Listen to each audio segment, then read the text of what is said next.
that encourages you to finish things, and then all of a sudden, like, the part of your hobby that you dreaded before, it was like, oh, I hate basing. Now it's like the opposite. You can't wait to, like, base stuff, because then you can reward yourself by going out and buying, you know, the new models that just came out.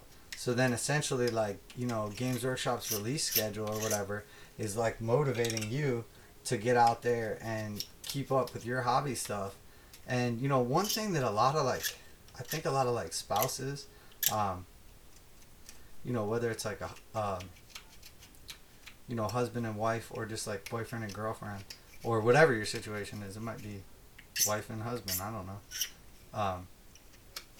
But regardless, essentially what's happening is, you know, you have like this giant pile of plastic, and all this money invested in this hobby, and it is an expensive hobby. And if you date someone or marry someone, you know, eventually they figure it out. And it's hard to explain to someone, like, for instance, if somebody, like, loves shoes and spends like thousands of dollars on shoes, to somebody else you think, like, why do you need another pair of shoes? Like, it doesn't make any sense. But to that person, it's like, oh, I like essentially, like, you enjoy collecting them or whatever, or you like how they look, or whatever the deal is. You know, Warhammer, a lot of the ways, is the same way. It's like, well, what do you need more Warhammer for when you have boxes and boxes and boxes full of Warhammer that's not even built or painted or whatever? You know, it's hard to explain, like, oh, but I need the rules and the game, and a lot of people in this hobby don't even play that often. Like, this hobby is so complex in the sense that it's basically like 3 hobbies inside one, because you have, like, the people that play, the people that paint, and then the people that, like, you know, basically do both.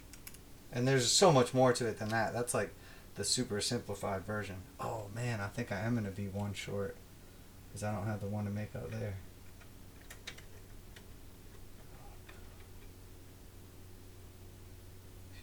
Look how awesome that's going to be, though. Which way I should do this?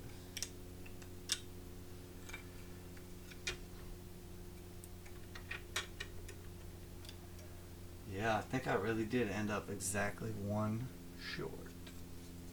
But I mean, that's okay. If I had, like, cutting into an extra sprue is not like a huge deal.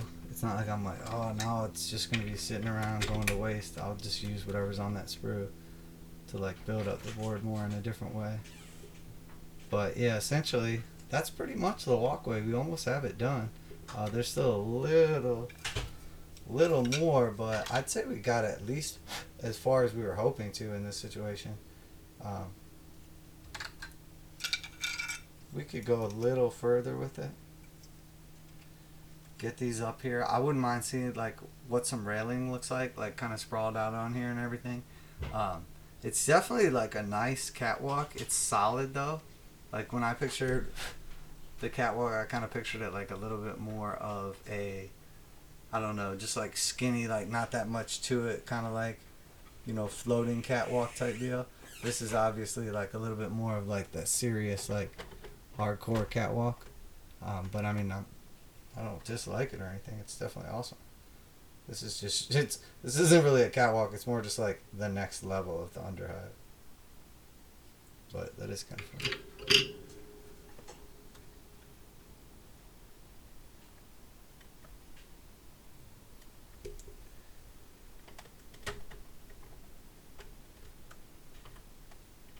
It's not supposed to be easy. That's why it was a shortcut. That's why it's a shortcut. If it was easy, it would just be the way. This old road trip. Maybe. Just thought of that scene. Alright. That's it. So we basically got the shape there. Filling this out with that last piece would, like, basically solidify this. Let me just double check. There's not one more here sneakily hiding somewhere. That was a fake stick. No, I am short one, so I do have to grab one more. So close and yet so far away. Man, does that look great though. Not gonna lie.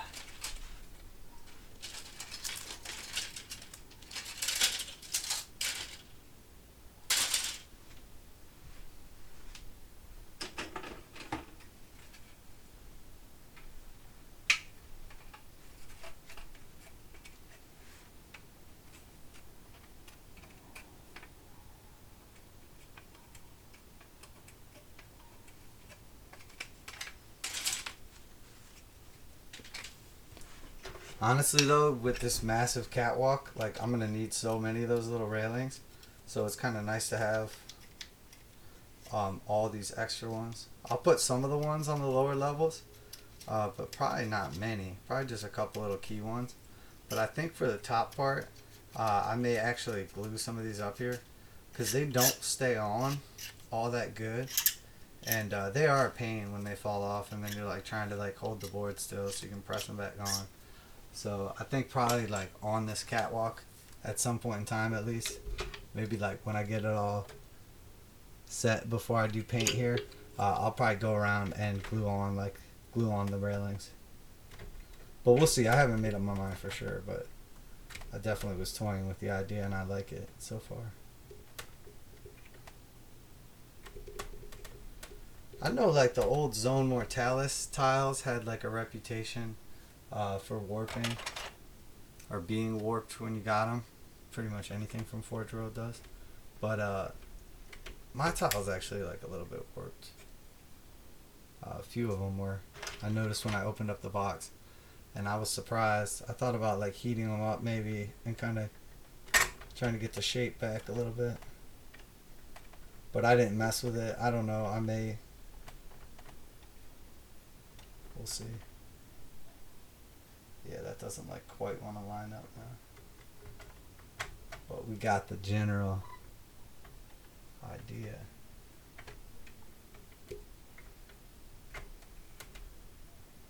Yeah. This little area is, oh, is that it? Was it just not quite on there? There we go. Bam. So yeah, that's basically it. I did want to extend this little piece out here and then have another pillar coming up and basically just extend onto that. But I think that's basically it. I may do something like this. I don't know. I doubt it, but I may put like another piece there or something like that. Maybe do something like this here. Put one right there. I don't know. We'll see. It would be kind of cool to have the double ladder kind of coming up from the ground there, right next to the lift in case in case the power goes out or something like that. But that would essentially give us.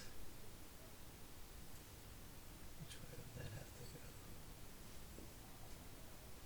There must be a couple different ones of these, because the way this ladder is in there, it would essentially be like going like that.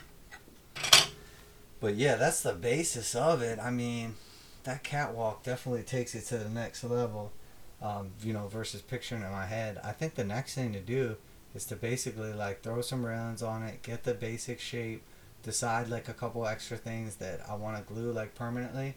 I'm going to put like one more thing here and one more thing in the back corner, and then we literally have like, some just little stuff to do. But that's it. We're done. The catwalk definitely looks awesome.